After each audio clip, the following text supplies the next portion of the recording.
Bueno, buenos días a todos, ya casi tardes, aquí feliz y agradecida, siempre lo digo, por la oportunidad de conectarme con ustedes los domingos y en esta ocasión pues traerles un programa especial, un programa que tendremos por motivo de la guerra que se está sucediendo en Israel, la guerra Hamas-Israel, que no es solamente una guerra en territorio, sino es una guerra a nivel mundial, una guerra mediática, una guerra en contra, no solamente de los judíos, sino en contra de la libertad, en contra de la democracia.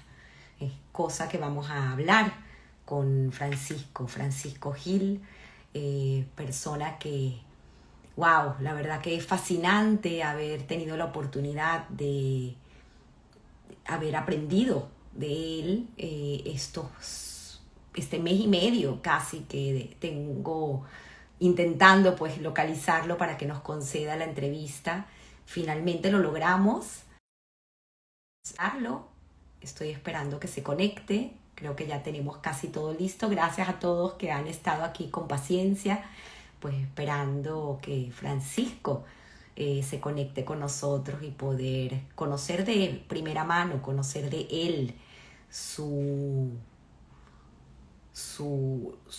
largo recorrido como antropólogo, como historiador, con un doctorado que tiene en UCLA acerca de este tema del conflicto del Medio Oriente. Así que voy a proceder, estoy buscando aquí a Francisco. Vamos a ver, no lo consigo todavía, creo que está por conectarse. Vamos a esperar. Aún no lo veo, pero vamos a esperar que yo estoy segura que pronto se hará la magia. Saludo aquí a todos, gracias Margot que nos estás viendo de Venezuela, Alejandra, Giselle Bassani, gracias, de verdad, gracias por la paciencia, ¿no? De estar aquí y esperar esta conexión con este extraordinario, esta extraordinaria persona, ser humano, tantas cosas. Voy a aprovechar, voy a leer un poco su entrevista, su currículum. Ya lo dije, es antropólogo, es historiador, es analista político, tiene una maestría en ciencias sociales en la Universidad de Chicago y además tiene un doctorado en antropología evolutiva y sociocultural en UCLA con temas de racismo, conflicto árabe-israelí, antisemitismo, la historia del pueblo judío, el funcionamiento de los grandes medios de información y la geopolítica mundial. Bueno, con alguien así sé que nos va a enriquecer el tener la oportunidad de escuchar de primera mano pues su trabajo. Puedo seguir diciendo y hablando de él, la biografía que publiqué cuando anuncié su entrevista. A partir del 2003 se ha enfocado especialmente en las consecuencias geopolíticas y políticas del nuevo antisemitismo en el contexto actual del conflicto árabe-israelí y en el fenómeno del antisemitismo en el contexto más amplio de la historia política occidental a lo largo de sus 2500 años. Él explica en su investigación en El colapso de Occidente, el libro que les mencioné de 10 tomos, el siguiente holocausto y sus consecuencias, donde recorre 25 siglos para identificar la contribución fundamental del pueblo judío a la liberación democrática de los pueblos occidentales y donde explica el antisemitismo como una estrategia de guerra psicológica lanzada a manera de reacción por las clases gobernantes represivas. El colapso se empezó a publicar a partir de 2013 y a la fecha ya tiene publicados sus primeros 5 tomos. Además, edita la página de Management of Reality, managementofreality.com, y en esa página pues podrán encontrar sus entrevistas actuales, artículos que escribe y además pues ser un poco consciente de que esto no es nada más un ataque contra Israel, es un ataque contra la libertad, contra el mundo. Gracias, Jorge. Jorge me pone, soy católico y le doy toda la razón a Israel. Israel se está defendiendo, esta guerra no es nada más contra Israel, es contra la libertad, contra la democracia, contra el mundo occidental. Aquí estoy nuevamente, vamos a buscar a Francisco, que suceda la magia. Aquí está. Se dio en minutos, en segundos más bien. Vamos a dividir la pantalla y aquí tenemos a Francisco, no lo puedo creer. Ajá, ¿qué tal? ¿Cómo estás, Tamara? Aquí Qué gusto. estamos, aquí estamos. Sé que vienes de carretera, te sentaron Sí, y te dijeron, vamos al venía aire. en carretera a tiempo para la entrevista. Aquí estamos, aquí estamos. Gracias, Francisco, de verdad. Tuve una especie de monólogo para no perder a mi audiencia antes de que entraras. No suelo hacerlo porque siempre le dejo pues el espacio a mi invitado y hoy tenemos muchísimo que conversar contigo. Agradecida por haber aceptado la invitación. Sé que eres amigo de Gabriel Ventasgal, a quien tuvimos también en octubre hablando acerca del tema. Y bueno, nada, quiero agradecerte y quiero escucharte porque es fascinante tu carrera, tu conocimiento, el hecho de que eres antropólogo e historiador y aparte, bueno, pues con este doctorado, ese estudio que has realizado y que te has abocado con el tema del antisemitismo y la guerra del Medio Oriente, el tema de la judeidad, por llamarlo así, y el ataque constante que tú bien lo demuestras en tus estudios. No es un ataque, es algo que quiero yo traer a colación hoy porque me llama mucho la atención que tú reiteradamente lo dices, que no es un ataque solamente contra los judíos, es un ataque a la democracia, a la libertad. Quiero empezar por ahí y luego Claro. ya hablar un poco más de ti y de dónde viene pues toda esta idea de meterte en este mundo. Bueno, sí.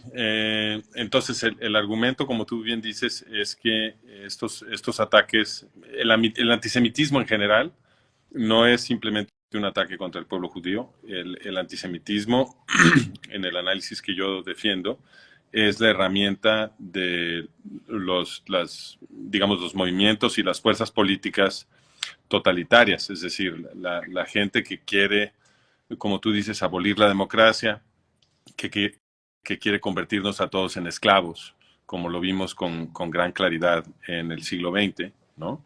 En el siglo XX, a la mitad del siglo XX, vimos un exterminio de judíos, pero no fue un exterminio de judíos aislado. Al mismo tiempo, hubo una guerra mundial causada por los mismos antisemitas que asesinó más de 64 millones de personas. Y a cientos de millones más los esclavizaron. Perdieron todos sus derechos y libertades mientras estuvieron gobernados por los nazis alemanes. Entonces, yo creo que la experiencia de la Segunda Guerra Mundial es muy clara, tiene una estructura muy obvia.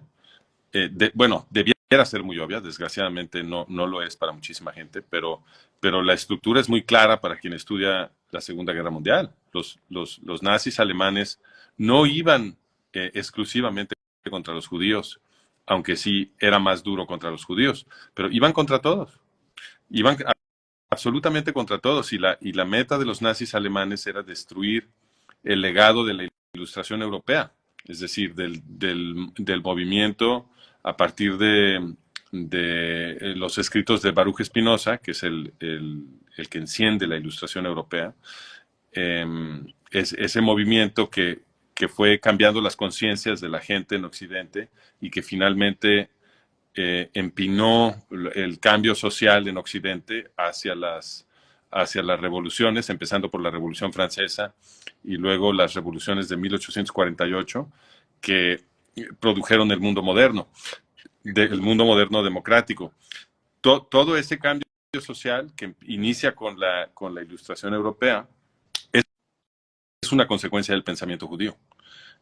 Baruch Spinoza, que es el que inicia la Ilustración, estaba entrenado en el Talmud, estaba transmitiendo los conocimientos de Moisés Maimónides, el gran filósofo judío, a un público cristiano, y fue muy influyente con todas las luminarias de la Ilustración, gente como Montesquieu, Locke, Diderot, Rousseau, Voltaire, todas estas gentes. Entonces, es justamente porque este movimiento de liberación moderno viene del pensamiento judío que los que quieren destruir la democracia, esclavizarnos a todos, imponer totalitarismo, movilizan antisemitismo.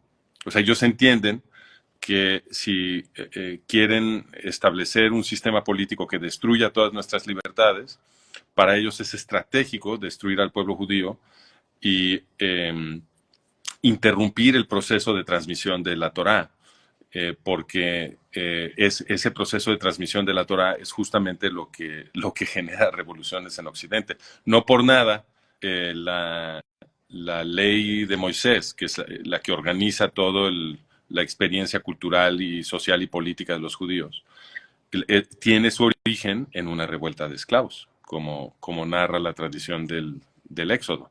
Entonces, desde el principio, en la tradición judía, está la lucha contra la opresión. De ahí viene la ley judía, viene del contexto de la revuelta de esclavos israelitas contra el faraón en Egipto. Y esa lucha contra la opresión y digamos, la institucionalización de la lucha contra la opresión en la ley judía es lo que ha estado inspirando durante siglos y influenciando durante siglos a los pueblos occidentales para que ellos también se liberen, y en el mundo moderno finalmente lo logramos. Entonces, conservar nuestras libertades y nuestros derechos, preservar el mundo democrático, requiere que despertemos al peligro del antisemitismo, y en vez de aliarnos con el antisemitismo, como lo hicimos en la Segunda Guerra Mundial, en el preludio a la Segunda Guerra Mundial, ahora lo que debiéramos hacer, ya cayéndonos el 20 o la ficha, es combatir el antisemitismo, convencidos de que lo que estamos haciendo es simplemente defender a Occidente. Es nuestra autodefensa occidental, no una caridad hacia el pueblo judío. Es muy complejo el tema, surgen muchas preguntas y obviamente con el contexto que estamos viviendo hoy, después de ver los sucesos del 7 de octubre, muchas preguntas que se hacen. Pero antes de llegar a ese tema, sé que tienes un curso, lo vi en tu página y me pareció sumamente interesante. No lo vamos a tomar ahorita, pero el concepto que dictas ahí, creo que es un curso que inclusive lo vienes dando mucho antes de estos sucesos, porque es un tema que tú manejas. El tema del semitismo versus antisemitismo. ¿Nos puedes explicar un poco? Porque me pareció fascinante, lo dije en el live, en el monólogo que me atreví a hacer para esperarte, pero una frase que tú utilizas muchísimo y me encanta, que es la frase de Santayana, de quien no conoce su historia está condenado a repetir. Y tú en ese curso hablas o haces alusión de esta primera masacre en la historia de los romanos contra los judíos, este primer genocidio. Entonces, un recorrido breve, sí, y para invitar, pues obviamente a la gente a que tome ese curso y poder entender un poco más para poder refutar mejor el papel que tenemos que hacer de Asbará.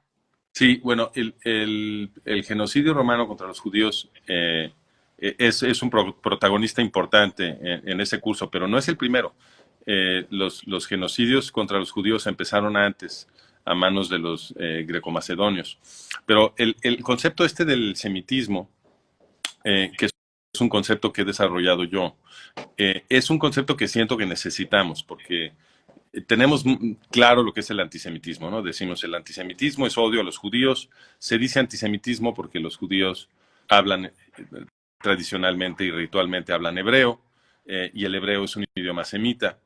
Entonces, por esa razón, Wilhelm Marr, que era un judeófobo del siglo XIX, quiso crear un término para describirse a sí mismo. Dijo, yo soy antisemita, y ese término, digamos que ha sido culturalmente exitoso. Entonces ahora todos decimos antisemitismo para referirnos al odio hacia los judíos. Pero es importante ver que el antisemitismo tiene, eh, va en un paquete, no es simplemente el odio a los judíos. Como decíamos hace un segundo, los antisemitas buscan destruir la democracia de todos, buscan esclavizar a todos, buscan eliminar las libertades y los derechos de todos. Entonces, no es simplemente odio contra los judíos, sino que el odio contra los judíos es, y la opresión de los judíos es instrumental para producir el colapso de todas las estructuras que defienden a todo el mundo. Y por lo tanto, creo que tiene sentido desarrollar el concepto contrario, que es el semitismo. Entonces, el semitismo, nuevamente, no es simplemente el amor por el pueblo judío, sino que además conlleva las connotaciones de que se está luchando a favor de la democracia, por extenderle libertades y derechos a todo el mundo, por proteger a todas las poblaciones vulnerables, etcétera. Este sería el objetivo del semitismo.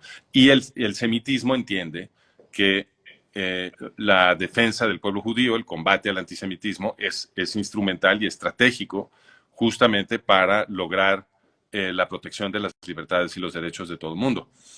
Y el término es atractivo, no nada más porque genera el concepto contrario al antisemitismo en todas sus, digamos, en todas sus dimensiones, sino que además, cuando analizamos la rancia antigüedad de Mesopotamia, que es un tema que antes del siglo XIX no se conocía, porque los británicos no habían excavado todavía Irak.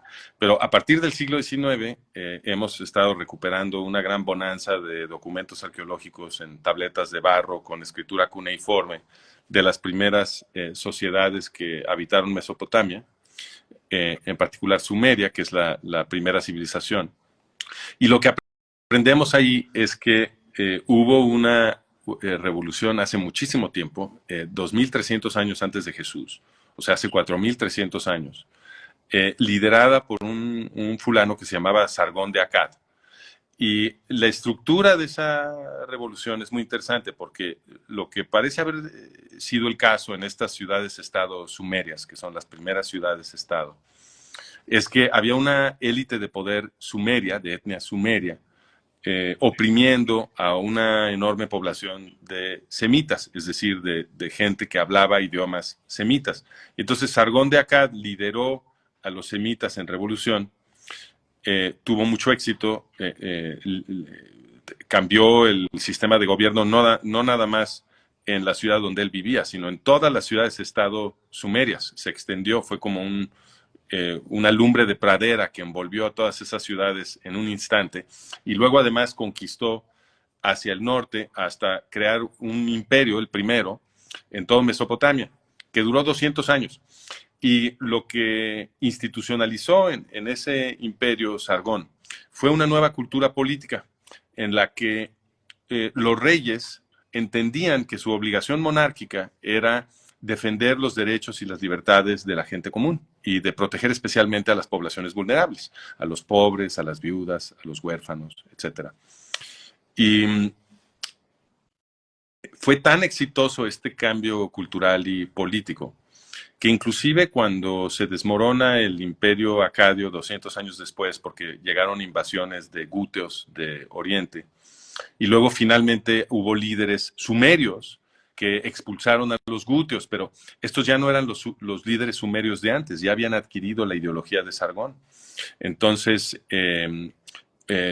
cuando se establece lo que llamamos el imperio neosumerio, que fue gobernado otra vez por sumerios, como te digo, ya no eran los sumerios de antes, estos se presumían que estaban siguiendo el ejemplo de Sargón, y vemos en sus inscripciones con qué cuidado anuncian que ellos entienden que su trabajo es asegurar que la gente esté gobernada con ética y que no se oprima a nadie. ¿no? Y que las categorías especialmente vulnerables de gente estén protegidas y que para eso son sus reformas legales, ¿no? Ellos promulgaban, estos reyes neosumerios, igual que Sargón y sus sucesores, promulgaban reformas legales para proteger especialmente a la gente de abajo. Y eso continuó, ¿no? Es una tradición que fue custodiada sobre todo por pueblos semitas, aunque es una ideología el semitismo y la puede adoptar cualquier pueblo, pero digamos que originalmente fueron acadios los que la institucionalizaron, y el acadio es un idioma semita, y luego también hubo amoritas, caldeos, arameos y finalmente judíos, todos semitas que fueron digamos, vehículo para esta ideología. Y se creó ahí en lo que después se llamaría Babilonia, se creó podríamos llamar, un proyecto civilizacional de la búsqueda de la paz universal, que se parece mucho al proyecto que tenemos los occidentales modernos que vivimos en democracia en el siglo XX y XXI. Es el mismo proyecto de la búsqueda de la paz universal. Y no se parecen, no es una coincidencia que se parezcan, más bien el mundo de las democracias modernas occidentales es un reflorecer de la antigua civilización mesopotámica, porque lo que comunica esa civilización tan antigua con nuestro mundo moderno es el pueblo judío. El pueblo judío es digamos, la expresión más exquisita, sofisticada y madura del semitismo antiguo. Y aunque la civilización semitista fue destruida o empezó a ser destruida cuando Alejandro el Macedonio acaba con el imperio persa, eh, eh, y luego vendrían más tarde, siglos más tarde, vendría la invasión musulmana a sepultar por completo, ahora sí, el semitismo y también el zoroastrianismo, que había defendido los derechos y las libertades de todos en Mesopotamia. Pero a pesar de eso, los judíos ya habían empezado a migrar hacia Occidente, ya habían establecido se habían establecido en todo el Mediterráneo, estaban rápidamente convirtiendo a miles y miles de paganos. Y gracias a eso, gracias a que los judíos se establecieron en Occidente, esa cultura del semitismo mesopotámico se trasladó a Occidente y a lo largo de los siglos la influencia de los judíos fue transformando a los occidentales. Los judíos le enseñaron a los occidentales a amar al prójimo en vez de amar la guerra.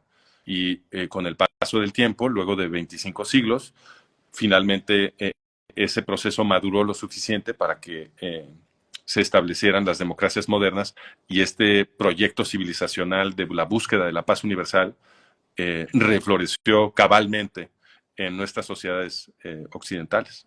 Esa gran importancia de las leyes de Moisés, ¿no? De las tablas como pueblo. Y aparte, pues obviamente el cristianismo, que es el judeo cristiano. Claro, uno de los vehículos más importantes para la influencia del pueblo judío sobre los occidentales fue el cristianismo, por supuesto que sí.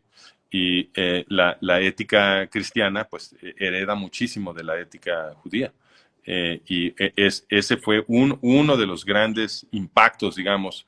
Otro impacto fue cuando la Biblia comenzó a traducirse finalmente a los idiomas europeos en el medioevo, porque antes de que los valdenses y otros grupos protoprotestantes empezaran a traducir la Biblia, estaba prohibido. Solamente podía leerse en latín y eso quería decir que solamente los curas la podían leer porque nadie más hablaba latín. Pero cuando algunos grupos empezaron a traducirla de todas maneras y la gente la empezó a leer, el efecto de esto fue que pues la gente estaba leyendo sobre todo Biblia hebrea. Porque bueno, es lo que se llama el Viejo Testamento. Exacto, el Viejo Testamento es como el 80% de la Biblia cristiana. Entonces, a la hora de traducir estos textos a los vernáculos europeos, pues la gente estaba leyendo sobre todo Biblia hebrea, se estaban enterando de la revolución de esclavos de los israelitas, de la ley de los esclavos liberados, promulgada después de esa revolución, que por supuesto tenía el objetivo de asegurar que no se oprimiera a nadie. se dieron cuenta que el proyecto del judaísmo era abolir la esclavitud, etcétera. Y todo eso fue muy influyente con los grupos protestantes que se volvieron muy radicales políticamente, ¿no? Empezaron a exigir que el Papa se deshiciera de sus bienes, que las ciudades europeas fueran desmilitarizadas, que se dejara de oprimir a la gente pobre, etcétera. Y eh, eso fue preparando el camino para una nueva inyección de pensamiento judío más adelante, que es cuando Baruch Spinoza reinyecta el maimonismo y se enciende la Ilustración europea. Entonces, ha habido varios procesos históricos digamos, de influencia del pensamiento y del ejemplo judío sobre las mentes de los occidentales, que a lo largo de 25 años transformó lo que eran las peores sociedades del mundo, que eran las sociedades de la antigüedad clásica, porque no había nada peor en el mundo, nada más sangriento y cruel que los grecorromanos. Ahí está el ejemplo de los romanos yéndose el día de fiesta a ver cómo un león se come a un inocente, o cómo dos seres humanos combaten a muerte, que para ellos era una diversión psicópata. Esas sociedades, que eran las peores del mundo, a lo largo de 25 siglos, la influencia del pueblo judío las transformó en las mejores sociedades del mundo, porque hoy en día no hay nada mejor que las sociedades democráticas del occidente moderno. Algo que leí, obviamente a raíz de todas las preguntas que uno tiene después de escucharte, porque es fascinante realmente ese recorrido que haces en tus cursos y cuando hablas acerca de la historia, es el tema del Coliseo. Uno que visita el Coliseo en Roma nunca se pone a pensar o a saber de que creo que en número o en cifras hablan de 12.000 prisioneros judíos que fueron traídos de Israel, bueno, de Palestina en ese momento, para que construyan el Coliseo y luego fueron carne de cañón y los mataron prácticamente como bestias. Sí, el Coliseo es un gran monumento a la psicopatía y la crueldad de la clase gobernante romana. Es casi inimaginable el trastorno psicológico de esa élite de poder que gozaba de ver el sufrimiento cruel para, como para poder demostrarse a sí mismos que tenían tanto poder, ¿no? Este tipo de ejercicios era como una especie de droga para ellos, que les confirmaba que ellos eran amos del mundo, ¿no? Y eso es justo, de esa pesadilla social y política es de la que nos liberaron los judíos con la influencia de sus leyes, de su ejemplo y de su pensamiento ético. Me das pie para hacer una analogía, porque exactamente las palabras que tú has utilizado para esa descripción de lo sucedido en ese contexto histórico me lleva a los sucesos del 7 de octubre. Vamos a hacer un brinco en la historia, porque obviamente la gente quiere saber los sucesos hoy en día, lo que está pasando con Hamas, con Israel, esta guerra que ha sido Bueno, barbárica. lo que sucedió el 7 de octubre no es nuevo. Es el último capítulo de la lucha de los antisemitas, que es una lucha milenaria por impedir la liberación de los pueblos occidentales. Entonces, eh, los ataques de Hamas tienen como objetivo destruir al pueblo judío, pero de paz, es decir, como nuevamente los ataques contra el pueblo judío son instrumentales para destruir la democracia de todos.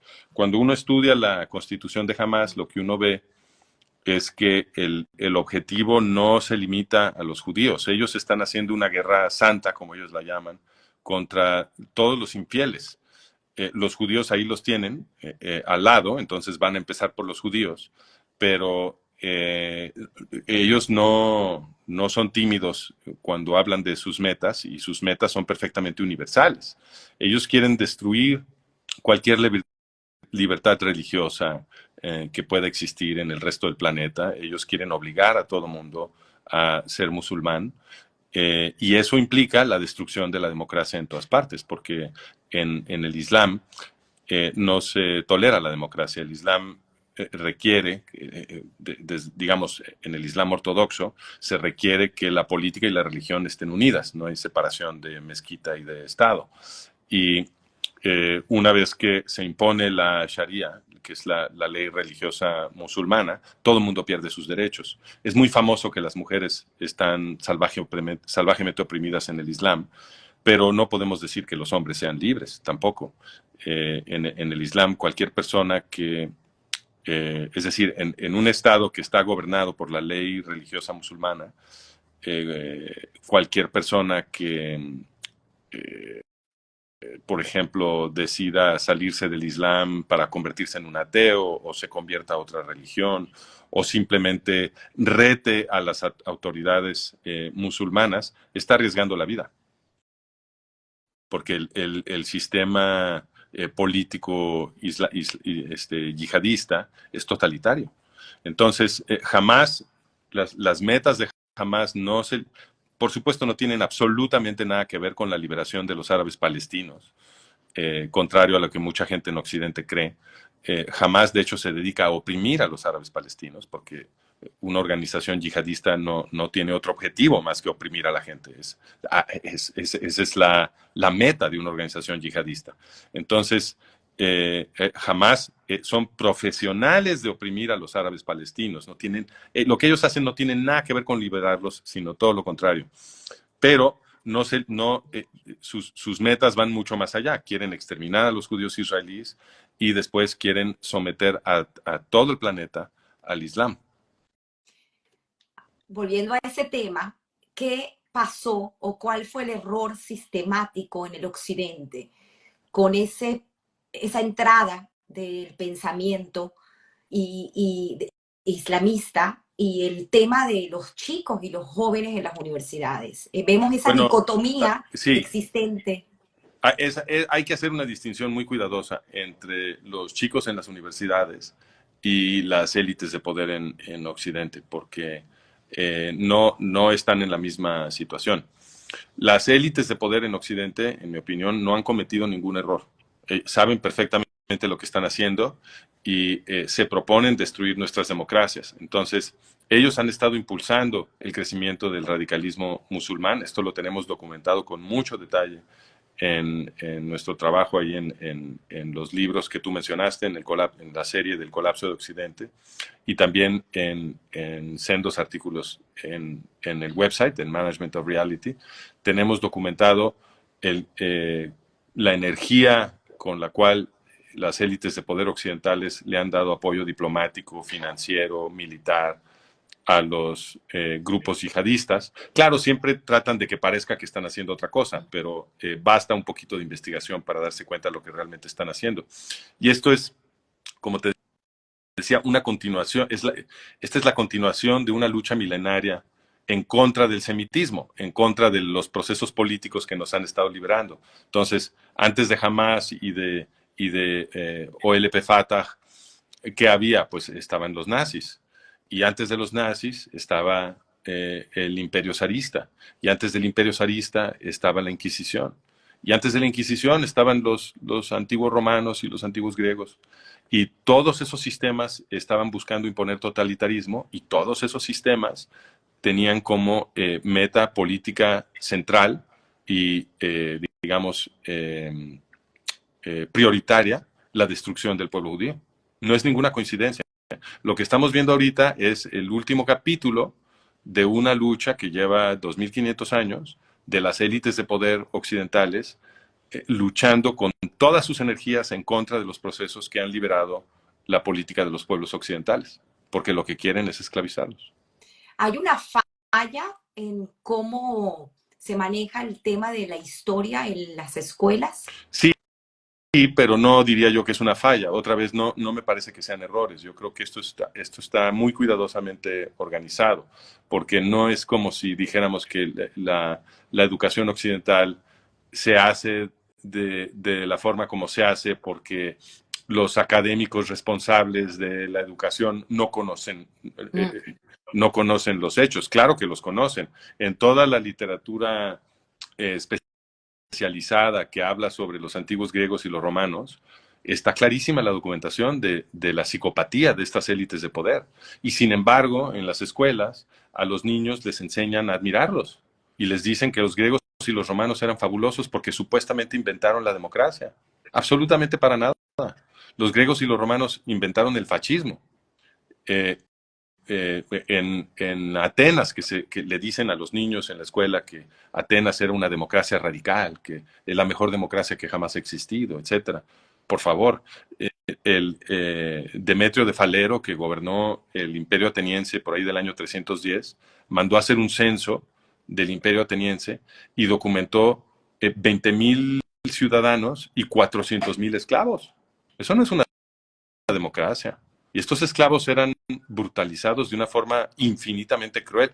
En las minas del Labrio, al sur de Atenas, los trabajaban a muerte por decenas de miles. Los trabajaban a muerte, los hacían entrar a la tierra una y otra vez hasta que caían muertos. Y a los que trataban un poquito menos peor, que eran los esclavos que trabajaban de sirvientes en las casas de los ciudadanos atenienses, también los trataban terrible, con muchísima crueldad, los violaban a diario, a hombres y mujeres, y cuando querían castigarlos corporalmente, lo podían hacer con total impunidad. Y en las cortes, normativamente, los esclavos eran torturados cuando daban testimonio. Y eso sucedía todo el tiempo, porque cuando había se peleaban dos atenienses en las cortes o el gobierno demandaba a alguien o lo que fuera, tenían siempre que testificar los esclavos del ciudadano en pugna, y normativamente los torturaban a la hora de dar testimonio. Entonces, y estos son solo algunos ejemplos de cómo era tratada esta gente. Obviamente, esto no era ninguna democracia. La democracia no viene de ahí. La democracia viene de el mandamiento levítico 19:18. Amarás a tu prójimo como a ti mismo. De ahí viene la democracia. Ese es el principio que la funda. Y ese viene del pueblo judío, no de los grecorromanos. 1948 es la creación del Estado de Israel. Así es. Pensamos que las cosas iban a ser diferentes. Hoy, jamás la guerra y el Estado de Israel, ¿hace una diferencia? No estoy seguro de entender la pregunta. Tenemos Estado. Antes no teníamos Estado. Ya, o sea, la pregunta es si el Estado de Israel realmente puede proteger a la población judía. Exacto. La respuesta es no. Eso ya lo demostró el 7 de octubre. El 7 de octubre es el golpe más severo a la población civil judía desde el Holocausto, en un solo día. Ha dejado clarísimo que el Estado de Israel no puede proteger a la población judía. Entonces, toda esta complacencia que existía en el pueblo judío de que pues ya pasó lo peor y ahora pues sí hay antisemitismo, pero ya no nos tenemos que preocupar tanto porque tenemos el Estado de Israel. No es cierto. Sí se deben de preocupar. Deben de pelear con todas sus energías en esta coyuntura histórica, porque esto no ha terminado. Y si no nos comunicamos con nuestros hermanos occidentales y les hacemos ver que la lucha contra el antisemitismo es lo mismo que la autodefensa occidental, si no logramos comunicar ese mensaje, vamos a ver otro holocausto. Yo esto tengo 20 años prediciendo esto, nadie me hacía caso, pero después del 7 de octubre ya hay más gente escuchando el argumento. Y qué bueno, porque estamos en una coyuntura histórica muy importante. Todo depende de lo que haga esta generación. El mundo entero va a ser decidido en esta generación. Y si queremos vivir en un mundo de paz, en un mundo de libertad, de derechos humanos, de democracia, entonces la primera batalla que tenemos que ganar es la batalla en contra del antisemitismo, porque esa es la batalla estratégica y siempre lo ha sido. Y cuando esta 20, como decimos en México, cuando esta ficha le caiga y los occidentales despierten a esta realidad, todos vamos a ser libres. La razón de que nos esclavizaran a la mitad del siglo XX es que no habíamos entendido esto y dejamos que las élites de poder nos sedujeran nos inundaran de propaganda antisemita y nos sedujeran al antisemitismo. Y la consecuencia que tuvo eso es que colaboramos con el proceso que nos esclavizó a nosotros. Eso fue lo que pasó en la Segunda Guerra Mundial. Los occidentales colaboraron con el proceso que terminó por esclavizarlos a ellos. Se dispararon en el pie. La forma de defenderse es no colaborar con el antisemitismo, sino por el contrario, combatirlo con todas nuestras fuerzas. Porque, no, repito, no es una caridad hacia el pueblo judío, es autodefensa occidental. Cosas como lo de la Haya, lo vimos ahorita,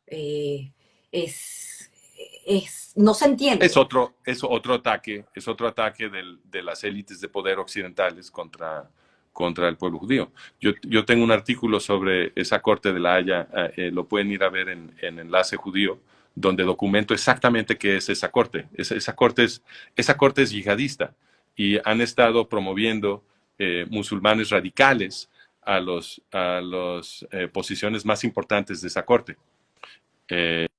Y eso como te digo, lo tengo ahí documentado en un artículo que publiqué en Enlace Judío y que próximamente voy a republicar en Management of Reality. Por favor, muy interesante leer tus opiniones y que nos orientes. Estas guerras simultáneas que se están suscitando, porque no es nada más la guerra física, jamás Israel defendiéndose como Estado, sino esta guerra mediática que la vemos todos los días y que gente como yo, común, que hace un intento por hacer asbará, por que el mundo entienda el peligro en el que nos estamos adentrando si no reaccionamos. ¿Cómo lo hacemos? Sé que hay que decir, bueno, tenemos hablar, pero ¿qué más se puede hacer? Bueno, eso que estás haciendo, Tamara, y que estoy haciendo también yo y mucha otra gente, es muy importante porque tenemos una gran oportunidad. Hoy tenemos tecnologías que permiten que los occidentales nos comuniquemos directamente unos con otros, sin pasar por los grandes medios. Eso es lo que estamos haciendo aquí. Tú tienes muchos seguidores, ellos están sintonizando esta entrevista. Tú eres un ciudadano occidental, no eres una compañía de medios. Yo soy un ciudadano occidental, tampoco soy una compañía de medios. Y nos estamos comunicando entre nosotros. Esto es comunicación entre los ciudadanos occidentales. Y tenemos ahora las tecnologías para hacerlo y es importante que lo hagamos, que la gente comparta estos contenidos, que conversen en las cenas familiares, que se hagan preguntas, que se contrasten evidencias, porque los grandes medios lo que están haciendo es administrarnos la realidad. Los grandes medios están en manos de los enemigos del pueblo judío y de todos los occidentales. Por eso administran la realidad justamente para promover que se hagan estas movilizaciones en contra de Israel y que la gente crea que los israelíes supuestamente están oprimiendo a los árabes palestinos, etcétera. Entonces, es muy importante que aprovechemos este momento histórico con estas tecnologías que tenemos para comunicarnos unos con otros, y eso sí puede cambiar la historia porque las instituciones que usan los antisemitas, las burocracias que usan los antisemitas para ir transformando el sistema, irlo moviendo empinándolo hacia el establecimiento de un nuevo totalitarismo, son burocracias que van a dejar de operar cuando la gente que trabaja en ellas se dé cuenta para quién trabaja. La gran mayoría de la gente que trabaja en estas burocracias que usan las élites de poder no es malvada. Están simplemente desinformados. Por eso decíamos que era muy importante separar a las élites de poder de los chavos que protestan en las universidades. Y no nada más ellos, también de la gente que trabaja en estas burocracias. No son malvados, simplemente están muy mal informados porque el único contacto que ellos tienen con la realidad es a través de los grandes medios de información. Entonces, estos grandes medios tienen el poder literalmente de crear una realidad para la gente y la gente, entonces, con los mejores valores del mundo, porque lo que ellos quieren es combatir la opresión. Entonces, a ellos les dicen que los israelíes están oprimiendo a los árabes palestinos y se ofenden y salen, según ellos, a defender a los árabes palestinos. Pero hacen todo esto porque están desinformados. Cuando la gente que trabaja en todas estas burocracias despierte, porque la gran mayoría es gente inocente, despierte a el uso que se les está dando a su trabajo, cuando entiendan para quién trabajan, estas burocracias van a dejar de funcionar. Y de la noche a la mañana mañana transformamos Occidente. Entonces, sí se puede ganar. Y esto que tú estás haciendo y que yo estoy haciendo y que mucha gente está haciendo, hay gente que lo está haciendo con una energía impresionante y le está llegando a muchísima gente. Por ejemplo, Jordan Peterson le está llegando a muchísima gente. Joe Rogan, Brett Weinstein, Dave Rubin. Ahora Javier Milei en Argentina, etcétera. Es gente que está comunicándose con millones de personas, que le está dando la vuelta al sistema de medios. Se puede hacer, podemos ganar. Es cosa de que no nos rindamos y que apretemos duro en este momento histórico, porque esta es la generación que o lo pierde todo o lo cambia todo. Estuviste recientemente en Israel. Así es. Y tienes un artículo maravilloso que escribes, que hay una primera parte, espero que haya una segunda, porque es realmente fascinante la lectura, acerca de cómo un antropólogo, y tengo entendido que tu esposa también es antropóloga, tienen esa visión de ese primer día en Jerusalén, después del 7 de octubre. Sí, ese artículo es sobre nuestra primera impresión, pero voy a estar publicando toda una serie de artículos para narrar cómo fue todo el viaje y todo lo que aprendimos, porque tuvimos oportunidad gracias a la Fundación Ilan, que Háblanos un poco acerca de esa anécdota de cómo conoces a su fundador y cómo te invita. Sí, es que mira, Isaac Asa, que es el creador de la Fundación Ilan, se interesó en mi trabajo, vio una de mis entrevistas y luego fue a una de mis conferencias y le gustó lo que escuchó y entonces me invitó a Israel me invitó para que me organizara la gente de su fundación una visita a las zonas que fueron devastadas en el sur de Israel. Me llevaron a Kfar Aza, sí, que es uno de los kibbutz que fueron destruidos. Y me llevaron también a las comunidades de Shomron, que ahora están muy preocupadas por la situación de seguridad, porque se quedaron sin varones adultos, porque están peleando en el frente. Y entonces han llegado voluntarios de Israel a patrullar y a ofrecer funciones de seguridad, porque están preocupados que esas comunidades también sean atacadas por terroristas árabes palestinos. Entonces fuimos a visitar tanto las comunidades del sur como las comunidades de Shomron, de Samaria, en lo que los medios llaman Cisjordania, y aprendimos muchísimo. No hay como estar sobre el terreno y entrevistar a la gente que vive ahí para empezar a entender mejor la situación. Y entonces vamos a estar publicando una serie de artículos, como dices, ya salió el primero, pero luego vamos a hablar también de lo que sucedió en Kfar Aza y de cómo es la relación entre los civiles y los militares israelíes, porque esa es una cosa muy bonita que el mundo debe de conocer, y contrastarla con la relación que hay entre los civiles y los militares de Hamas en Gaza, porque es una relación totalmente distinta. Y es importante que la gente conozca ese contraste, porque ese contraste retrata con mucha claridad a ambas sociedades y nos permite entender qué es lo que se está peleando y qué es lo que está peleando cada lado, ¿no? Cada bando, y por qué tiene tanto sentido apoyar el Estado de Israel. Y sobre estos temas vamos a estar dando un curso. Tú me preguntabas sobre el semitismo, antisemitismo. Pronto estamos empaquetando el curso para que le pueda llegar a muchísima más gente, para que no dependa de que yo esté en vivo dando la clase, lo cual limita el número de gente que lo puede recibir. Entonces lo vamos a empaquetar, ya pronto lo sacamos, estamos como a una semana de sacarlo, 2, y vamos a estar sacando otros cursos también para poder informar mejor, para que la gente tenga todo el contexto histórico y geopolítico que necesita para entender mejor, y les vamos a estar dando los materiales que ellos pueden ir a revisar para llegar a sus propias conclusiones. Y próximamente vamos a estar en Miami para dar conferencias justamente sobre este tema. Yo te mando el póster de esas conferencias terminando esta entrevista para que lo puedas compartir con tus escuchas.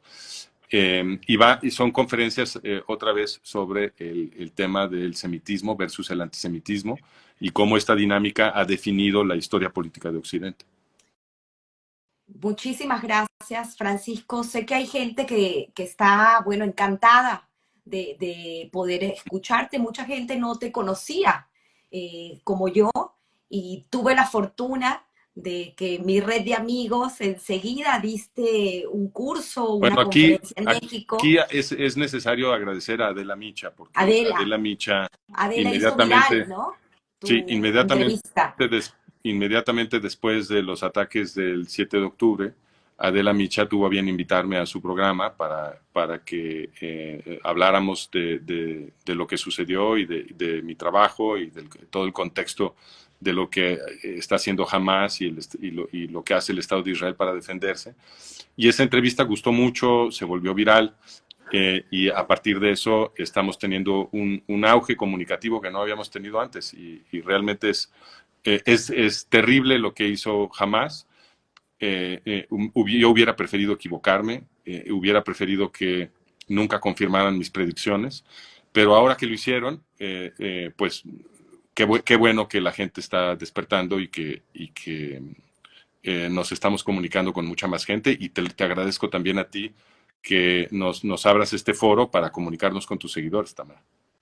Te puedo pedir unos minutos más. Escuché un podcast donde explicas un poco tu trayectoria y me parece muy interesante porque obviamente el tener fe y credibilidad en la persona que uno escucha pues aumenta las herramientas que uno Claro, tiene para debatir claro.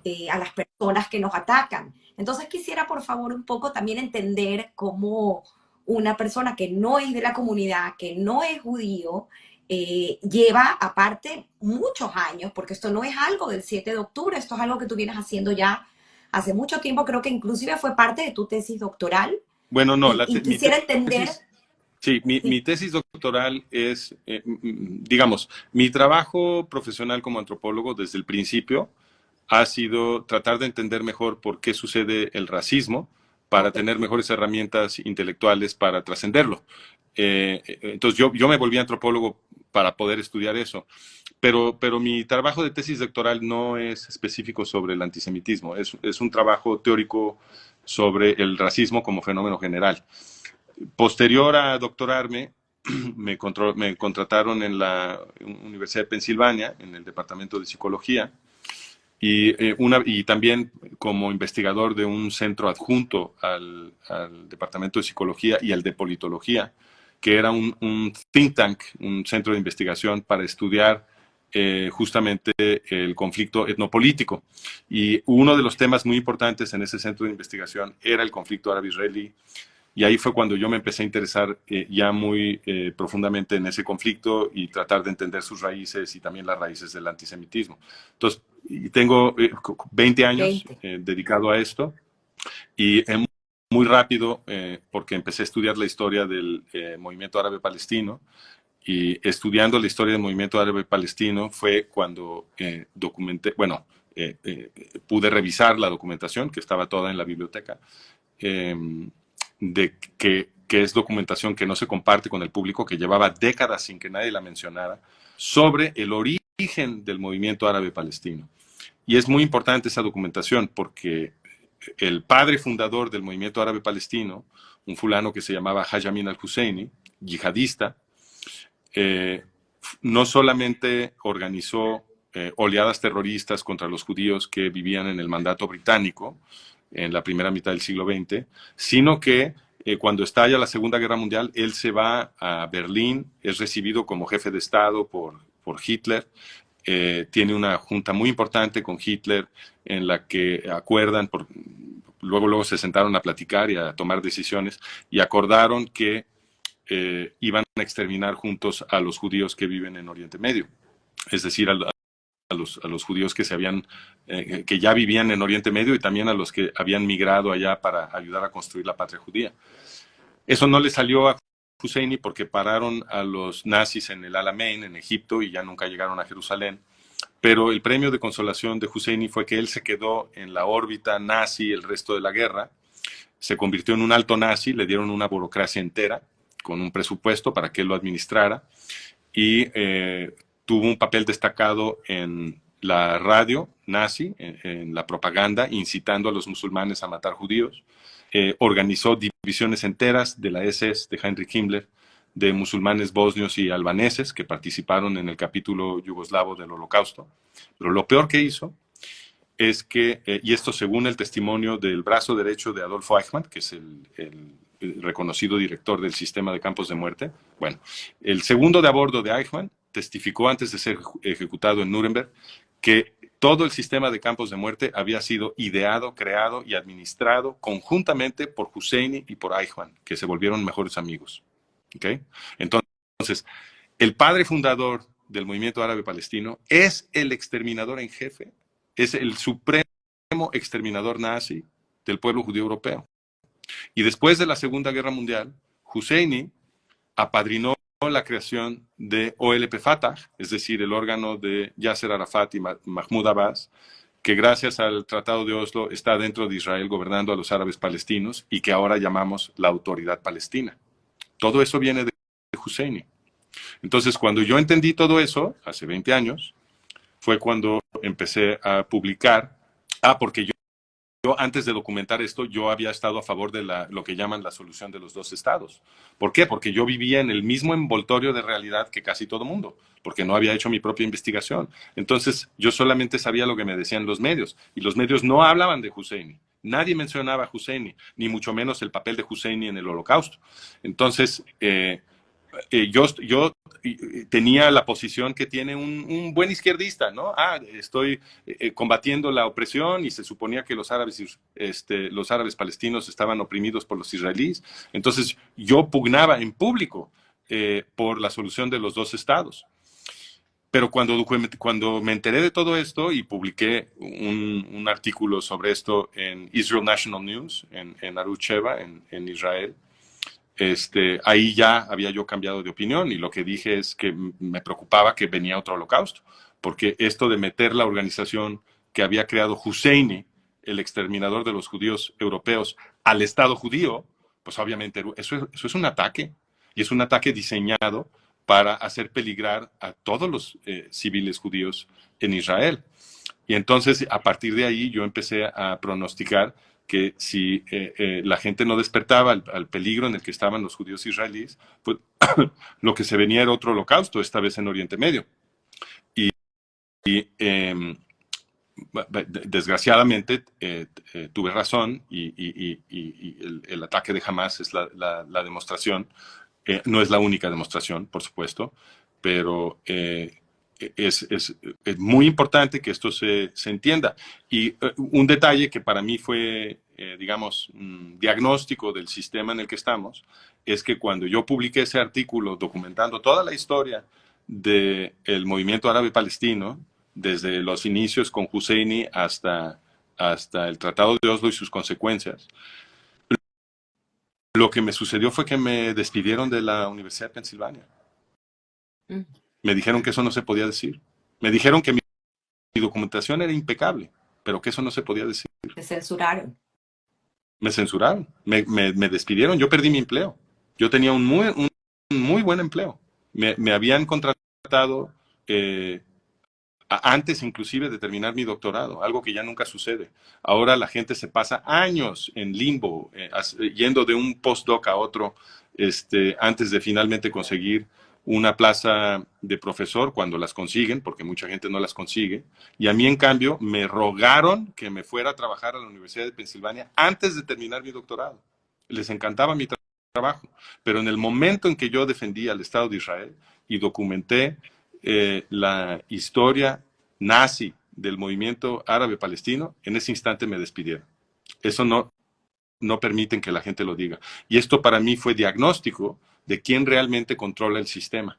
Porque lo que le dicen a todo mundo es que supuestamente la élite de poder estadounidense es muy projudía y muy proisraelí y se la pasan haciendo política exterior para defender el Estado de Israel, etcétera, etcétera. Pero lo que yo viví en carne propia es que cuando yo documenté, publiqué un artículo documentando la historia del movimiento árabe palestino, que lo desprestigia del todo, en ese momento me trataron de callar. Qué bárbaro, qué bárbaro. Francisco, no tengo palabras para agradecerte esta hora que estuviste con ¿No? nosotros. Con mucho Como lo gusto. dice Irene Sultán, quien fue la que hizo la magia para que tú estés hoy aquí conmigo, quien me habló de ti sin yo conocerte y quien pues obviamente como el que todo el mundo hace al escucharte, porque además de ser muy elocuente, lo haces con historia, con fundamento, con conocimiento, y creo que eso es lo que necesitamos, un poquito de Francisco para poder refutar y para poder seguir en esta Bueno, lucha. pues Te están, yo invito a todos tus escuchas por a que favor, vayan a aquí managementofreality.com, tengo la página, porque hasta managementofreality.com. arriba van a ver los botones para los distintos tipos de contenidos que tenemos, artículos, libros, eh, videos y ¿qué más tenemos? Y cursos. Y para que compartan, para que los consuman y los compartan. Eh, y también está el website anterior, que ahora lo tengo de archivo. Ya no publico ahí, pero está todo vivo para que puedan consultar esa documentación, que es muy extensa. Y ese se Los llama libros, Historical and Investigative Research, se llama el website anterior. Y lo encuentran en hirhome.com, home.com. ok, ya lo estoy escribiendo como PIN, HIRHome.com. H hirhome.com. Sí, ese es el website anterior y el de ahora Ah, es more, es puso, no, managementofreality.com. se puso mal. HIR Sí, home home.com. como Sí, casa.com. sí, pero el corrector hace de las suyas y me corrige lo que escribo. Ah, HIR bueno. home. HIRHOM de María E.com. Sí, vamos a que no me corrija nada. Yo lo estoy escribiendo correctamente. A ver, ahora sí. Creo que ahí está. Listo. Ahí lo puse. Perfecto. Está como No, pin le comment faltó, no, y además, ah, ah, sí, ya está bien. Es sí, HIR, no, nadie lo está poniendo bien. Yo lo puedo poner también, se los pongo. ahí está abajo, hirhome.com. O el home hay que ponerla ahí al final. Sí, hay que ponerle. eh, a mí Ah, tampoco me lo ya, pone. ahí Ahí está. está, Ok, ya lo ok, puse ok, bien. ok. Déjame quitarle el pin. Y la nueva Ahí también la está. pusieron. Ya la Management of Reality ya la pusieron. ¿No? Y entonces ahí, para que consulten los contenidos, porque como bien dices tú, es muy importante tener la información, tener la documentación, porque nos están tratando de administrar la realidad y nos están diciendo muchas mentiras. Pero las mentiras no sobreviven la investigación, no sobreviven. Entonces ahí está toda la investigación. Yo a todo mundo que me escucha siempre le digo, no me crean nada, vayan a verificar y vayan a verificar lo que yo digo y lo que dicen los demás, porque la única manera de ser libre es ser escéptico. Creo que ese es un síndrome, eso es para otro programa, que tiene la juventud hoy en día, del síndrome de la pereza de información. Se quedan con lo que escuchan y no verifican. Creo que eso es algo que tenemos Pero no, que trabajar. Te perdí el audio. perdón, no sé Ya, qué pasaría. ¿Ya me oyes? ya, ahora sí. Decía que no es simplemente pereza de información, es idolatría, porque la gente cree que las autoridades políticas y empresariales e institucionales dicen la verdad. O sea, y la gente supone que si alguien está en una posición de autoridad, les está diciendo la verdad. Eso se llama idolatría. Esa es la violación del primer mandamiento. Uno tiene siempre que ser escéptico de todas las autoridades, porque esa es la única forma de no ser esclavo. Tenemos siempre que revisar con escepticismo lo que el poder nos dice. Es la única forma de ser libre. De acuerdo, pero tenemos un tema adicional que es el fake news y cómo sabemos que estamos buscando información veraz. Es un tema con Internet, lo que se está viviendo, y por eso la fuente siempre es importante y saber de dónde están leyendo es importante. Así que agradezco enormemente el tenerte hoy en el programa porque te pedí por ello que nos digas, hagas un poco de background Ujú. para entender de dónde viene la información y pues Buenísimo. obviamente creerte. Bueno, yo te mando enseguida el póster de las conferencias en Miami, Por favor. ¿Vas a para estar el que fin de semana que voy a viene? estar dando conferencias el primero y el segundo de febrero en Miami. Y es posible que haya otra, pero esa todavía no me la confirman. Ya va a ser para el 4 o para el 5. Entonces yo te mando el póster de las dos conferencias que ya están confirmadas, para que lo puedas compartir con tus escuchas. Y cuando se anuncie la otra, si se anuncia, también te lo Te mando. están pidiendo en Atlanta. Hay una persona que te quiere llevar a Atlanta, se llama Grisel Bassani. Te la voy a poner en contacto para ver si logran pues llegar a Bueno, Atlanta también, a aprovechar. través de mi cuenta de Instagram se pueden comunicar con nosotros y le pasamos toda esa información a mi manager para que lo estudiemos y si se puede, con mucho gusto. Con mucho gusto. Muchísimas gracias. Y además te informo, Gabriel Ventasgal estará justamente ese fin de semana en Miami. Sería maravilloso que pudiesen Ah, hacer una ah, dupla. buenísimo. Pues estuve con él ahora cuando estuvimos en Israel. Nos dio un tour de Yafo, muy erudito. Lo disfrutamos muchísimo toda una mañana a Gabriel. Y pronto Gabriel y yo y Irving Gatel y estamos pensando quizá invitar a alguien más. Vamos a empezar a tener conversaciones grabadas sobre distintos temas que yo creo que van a ser muy Qué útiles para el público. bueno, qué bueno. Me piden tu Instagram, es Francisco Gil White. Igual ahorita lo voy a poner Sí, en mis redes para que exacto. todos pues te comiencen a seguir y podemos entrar también en tu página, comprar tus libros. Tienes tus libros en Por Amazon, más de favor, 5 compren mis tomos. libros, Sí. cómprenlos y cómprenlos para regalar y vuélvanme rico, por favor. Ahí están mis libros en Amazon. No, todavía no los sacamos en papel, ahorita están en ebook, Ok. pero estamos en el siglo XXI, lean electrónicamente. De todas maneras, ya lo vamos a sacar en papel muy pronto. Muchísimas gracias nuevamente. Disculpen el retraso, pero para Francisco fue a su hora, así que tú estuviste perfecto. 11 de la mañana México, fueron 12 de la mañana aquí y nos vemos el próximo episodio que podamos tener contigo. Ojalá te pueda tener en esa dupla en mi Ah, programa bueno, con Gabriel. lo platicamos, claro que sí. Un abrazo y sigamos luchando, haciendo Ah, Asbará. gracias a ti, Tamara. Hasta luego. Gracias, feliz domingo a todos.